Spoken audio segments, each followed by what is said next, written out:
Please use headphone for the best experience. Story में आगे बढ़ने से पहले वीडियो को लाइक कीजिए, चैनल को सब्सक्राइब कीजिए और बेल आइकन का बटन दबाइए ताकि आपको हमारे आने वाले खौफनाक सफ़र के तमाम एपिसोड्स टाइमली रिसीव हो सकें।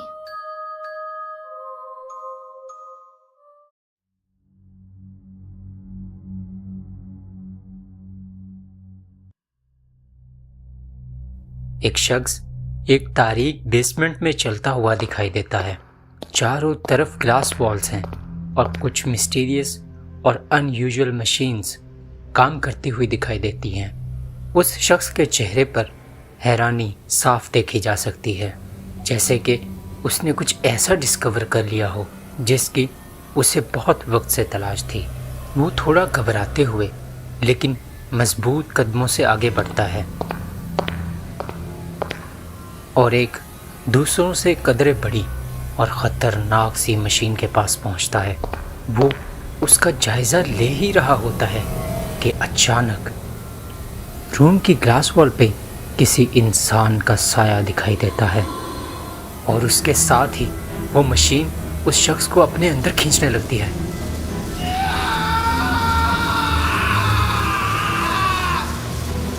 उसको ऐसा महसूस होता है कि जैसे उसके जिस्म के पोर पोर को कोई खींच रहा हो। वो दर्द से चिल्लाता है और उसकी चीखें पूरी बेसमेंट में गूंजने लगती हैं। जैसे ही उसका जिस्म पूरी तरह से मशीन के अंदर जाता है, एक कड़कड़ाहट की आवाज़ आती है और उसकी आखिरी चीख के साथ ही मंजर धुंधला पड़ने लगता है।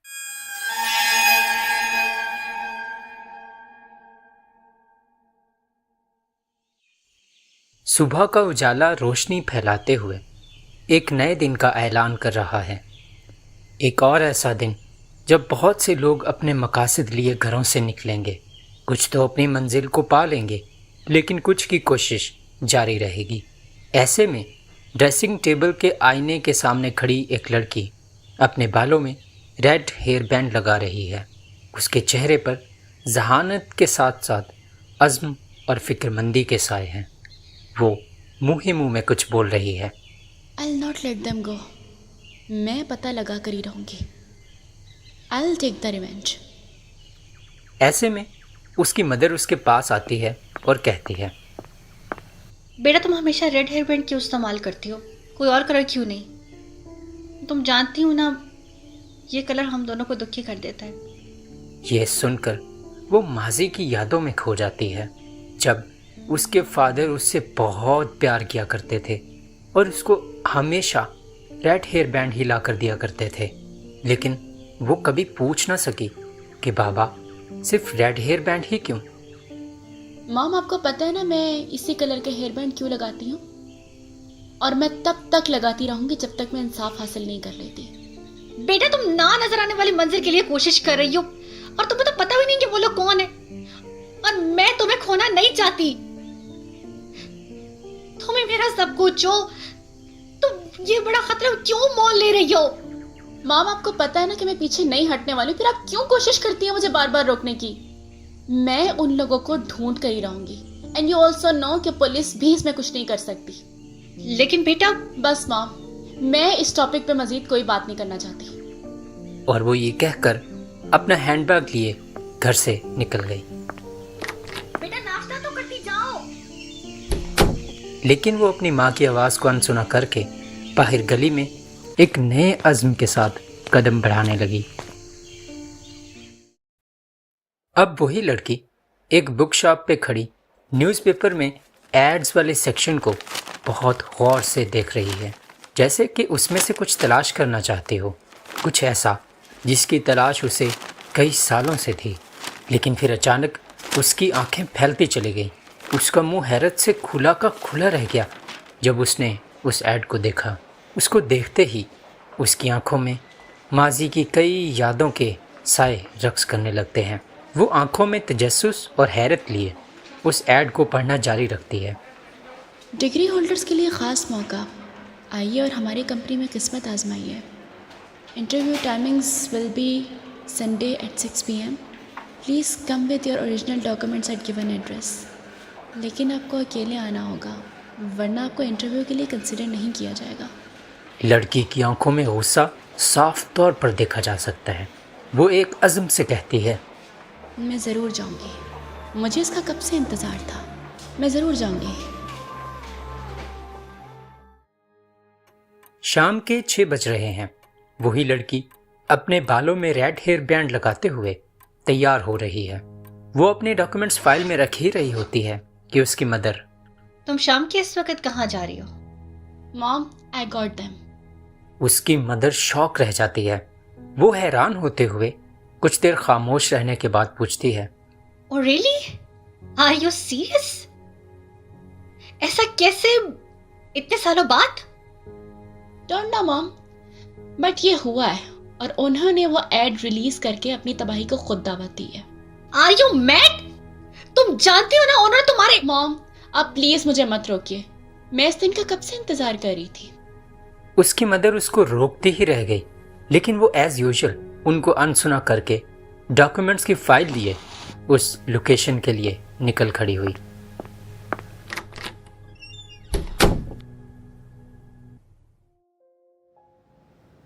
लड़की जब उस लोकेशन पे पहुंचती है तो उसे बहुत कुछ याद आ जाता है जो उसने न्यूज़ में सुना था, उस पुरस्कार बिल्डिंग और उसकी लोकेशन के बारे में। ये बिल्डिंग सुनसान जगह पे खड़ी ऐसे लग रही थी जैसे इसकी ग्लास वॉल्स के पीछे बहुत सारे राज दफन हों। वो इस सब के बारे में पहले से ही जानती थी, इसीलिए बेखौफ होकर बिल्डिंग में दाखिल हो गई।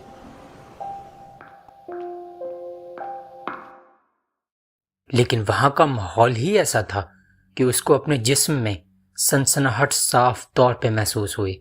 जैसे ही वो एंटर हुई, उसके कानों से एक गायबाना आवाज टकराई, मिस, आप रूम नंबर 2 में एंटर हो जाइए, जहां आपका इंटरव्यू होगा। ये सुनकर वो थोड़ा घबराई, लेकिन कोई भी सवाल किए बगैर वो रूम में दाखिल हो गई, क्योंकि वो यहाँ एक मकसद के तहत आई थी। अभी उसने कुर्सी संभाली ही थी कि एक और बहुत भारी आवाज ने कहा, Miss Isha, I'm your interviewer and maybe your future boss. Are you ready for the interview? Yes I am, लेकिन आप मेरा नाम कैसे जानते हैं? Maybe इसलिए कि आपके फादर पहले हमारी ही कंपनी में जॉब करते थे। यह सुनकर ईशा की आंखों में माजी की भयानक यादों के अक्स नजर आने लगे। ईशा फिर उसी पुरस्कार गायबाना आवाज से चौंकती है, ईशा, हम तुम्हें ये जॉब ऑफर करते हैं जस्ट बिकॉज तुम्हारे फादर भी हमारे ही एम्प्लॉयर थे। Yes I need this job. After all अपने फादर के बाद मुझे ही तो संभालना है सब कुछ। ग्रेट, तो फिर सामने पड़े एग्रीमेंट पे साइन कर दो। ये वही एग्रीमेंट है जिसको तुम्हारे फादर ने भी साइन किया था और कंडीशंस इस बार भी सेम ही होंगी। ईशा ने थोड़ा सोचा, लेकिन फिर पेन उठा के सामने पड़े एग्रीमेंट पे साइन कर दिया, क्योंकि आफ्टर ऑल यहाँ उसके आने का मकसद ही इस बिल्डिंग में जॉब हासिल करना था। ईशा जब घर पहुंची और उसकी मदर को पता चला तो उसने ईशा को बहुत रोकने की कोशिश की। ईशा, आर यू श्योर तुम ये करना चाहती हो? जिन्होंने तुम्हारे बाबा को मार डाला, क्या वो तुम्हें नुकसान नहीं पहुंचा सकते? अब जो भी हो मॉम, मुझे ये करना ही है। आपको पता है ना, मैं यही मकसद लिए बड़ी हुई हूँ, अपने बाबा के कातिलों से बदला लेना। ये कहकर ईशा सोने के लिए लेट गई। सोते हुए भी उसको अपने फादर की मौत के मनाजिर याद आते रहे। अगली शाम जब वो अपनी पहली नाइट शिफ्ट के लिए उस पुरस्कार बिल्डिंग में पहुंची तो उसको भी वही काम असाइन किया गया जो उसके फादर को किया गया था, यानी बस ऑफिस में बैठकर बिल्डिंग के सीसीटीवीज को मॉनिटर करना। और जैसे ही उसने पहली दफा स्क्रीन पर नजर डाली तो उसकी हालत गैर होने लगी। वहां उसे अपने फादर नजर आ रहे थे, लेकिन खून से लथपथ और बहुत बुरी हालत में। जैसे ही उसने देखा, उसने बाबा कहकर चीख मारी और वहां से उठकर अपने फादर को तलाश करने के लिए जाने लगी।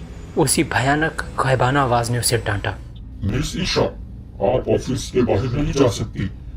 ईशा पूरी तरह से डर गई लेकिन जब उसने वापस स्क्रीन की तरफ देखा तो उसके बाबा की तस्वीर वहां से गायब थी।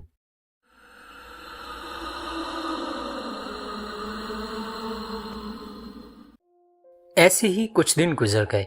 ईशा को अक्सर अपने फादर दिखाई देते, ऐसे कि वो कुछ कहना चाहते हों। कभी वो हाथों में रेड हेयर बैंड लिए होते तो कभी वो सिर्फ एक लाश की सूरत में दिखाई देते।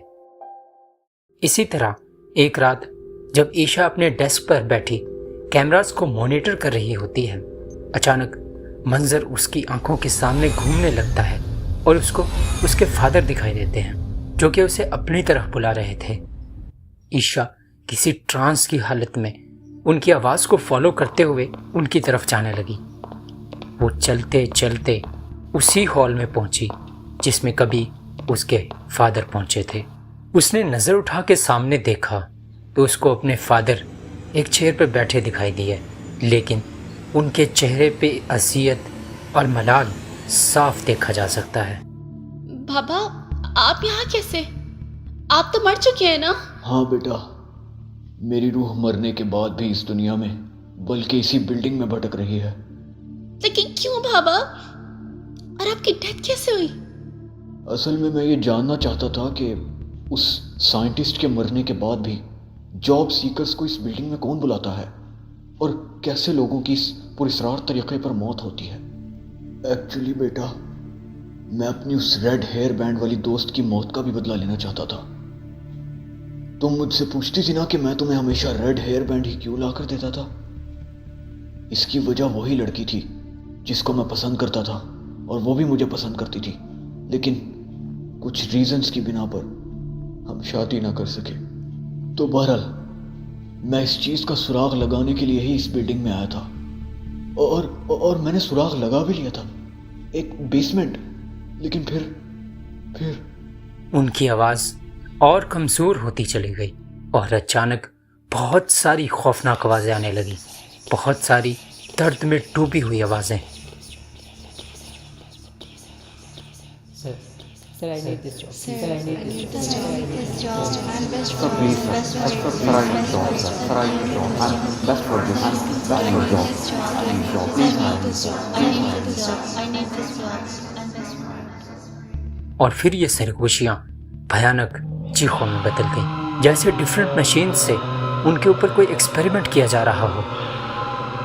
बेटा, अब तुम्हें यहाँ से जाना होगा, जल्दी जाओ। इसके साथ ही वो आवाज़ें ईशा के पास और पास आने लगी और जैसे ही उसे लगा कि उसका दिमाग फट जाएगा, ईशा के फादर ने उसका हाथ पकड़ा और वो अपने होश खोती चली गई।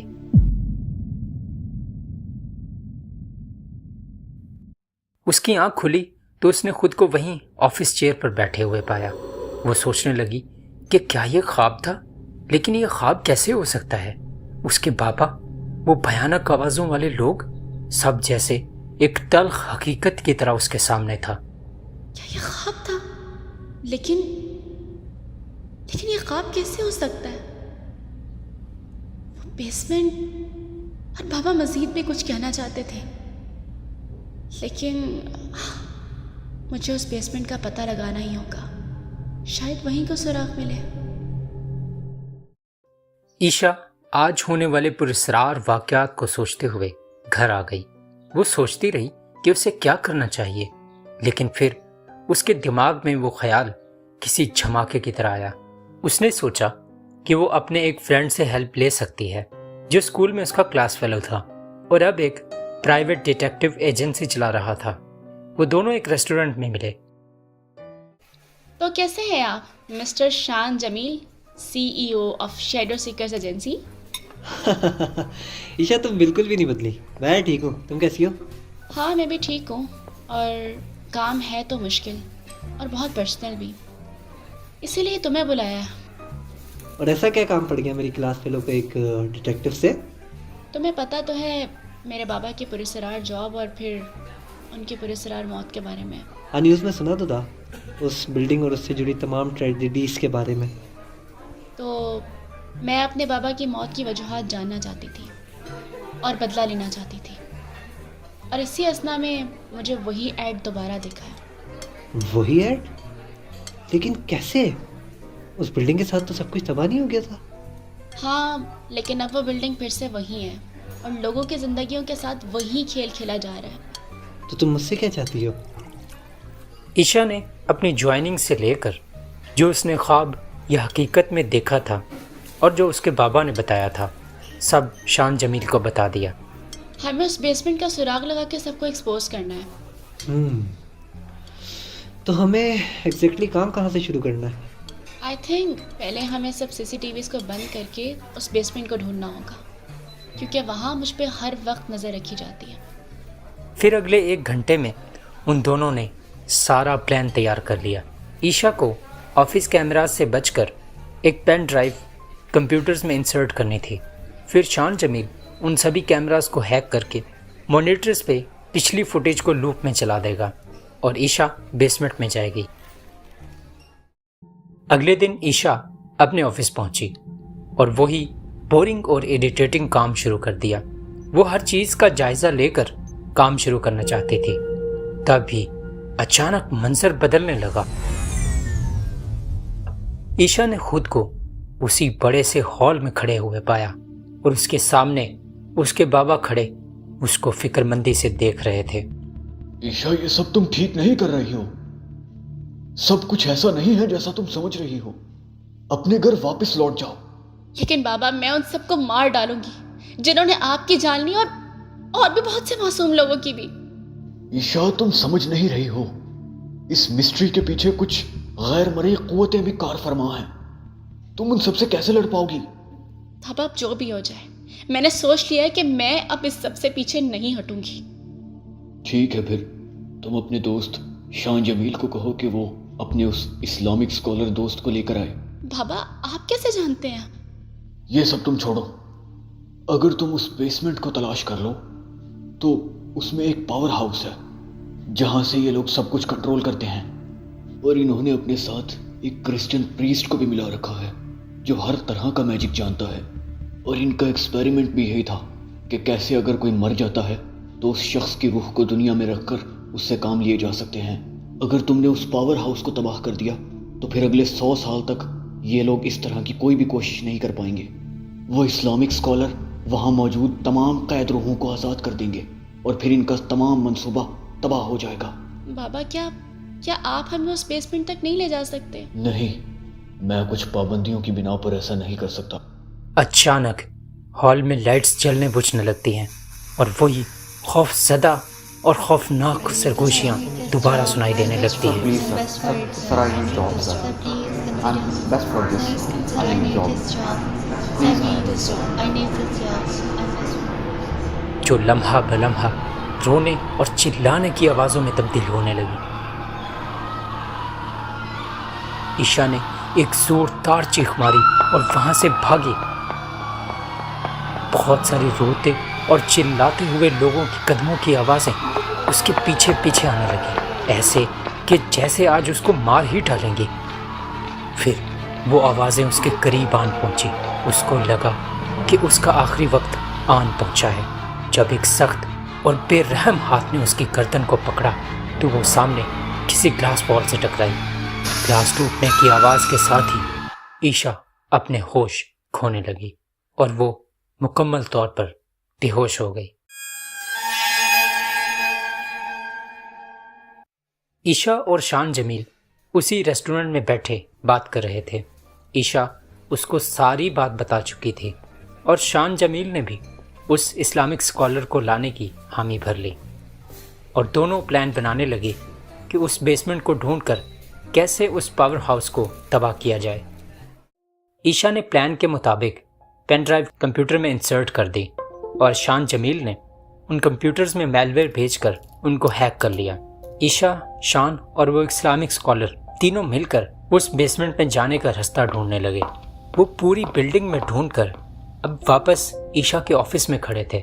वो बिल्कुल मायूस खड़े थे कि तभी शान जमील ने ईशा के डेस्क के नीचे मौजूद एक लीवर को घुमाया।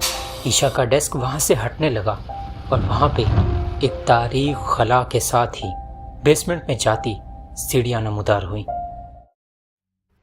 ये तीनों उतरकर नीचे जाने लगे।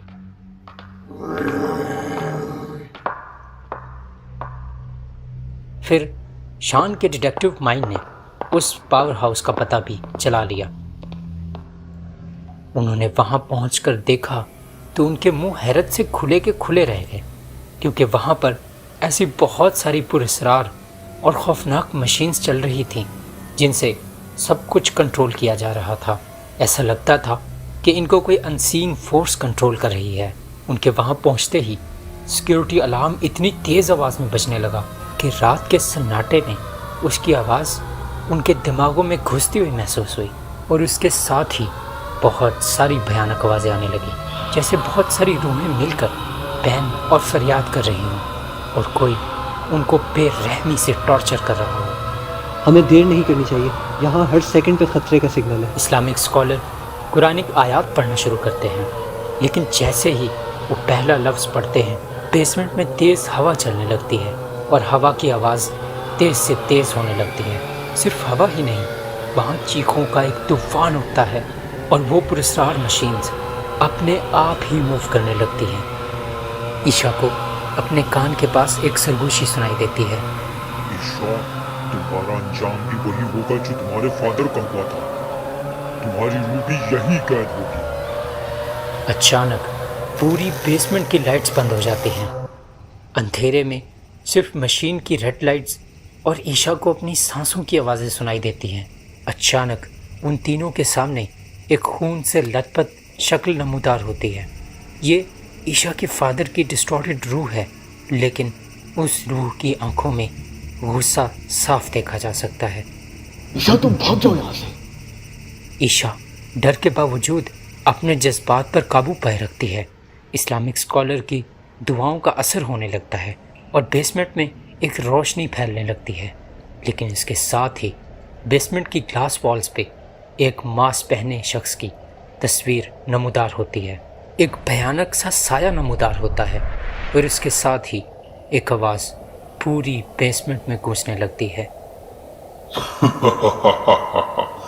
तुम्हें क्या लगता है मैं वही साइंटिस्ट हूँ? नहीं, मैं वो नहीं हूँ।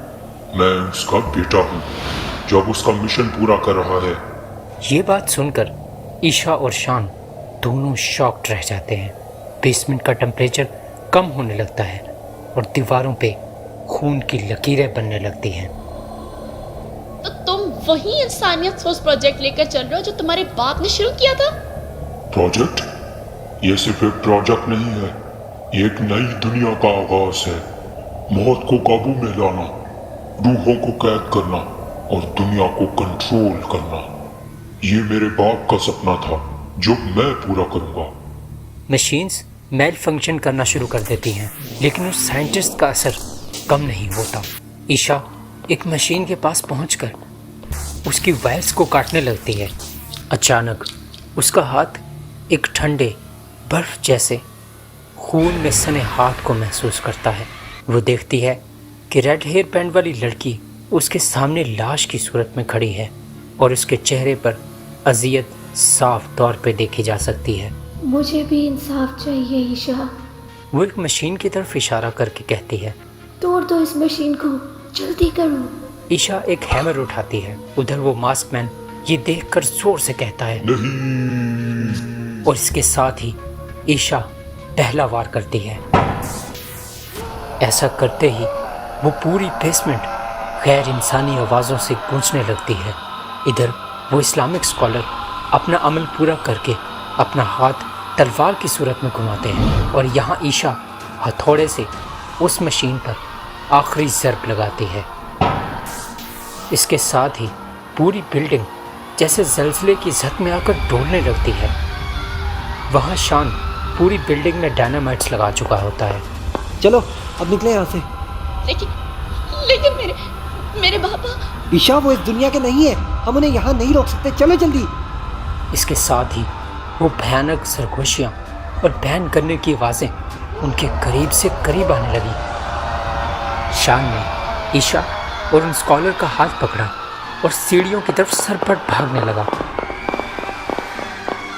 सीढ़ियों के पास पहुंचते ही जब उन्हें लगा कि वो भयानक आवाज़ें अब उनको पकड़ ही लेंगी, तो वो इस्लामिक स्कॉलर जल्दी से मुंह में कुछ पड़ते हैं और पीछे मुड़ के फूंक मारते हैं। जिससे वो भयानक साए वहीं रुक जाते हैं। थोड़ी ही देर में वो तीनों भागते हुए उस बिल्डिंग से बाहर निकलते हैं। वो बिल्डिंग के कॉरिडोर्स में ऐसे भाग रहे होते हैं जैसे कोई उनको गाइड कर रहा हो।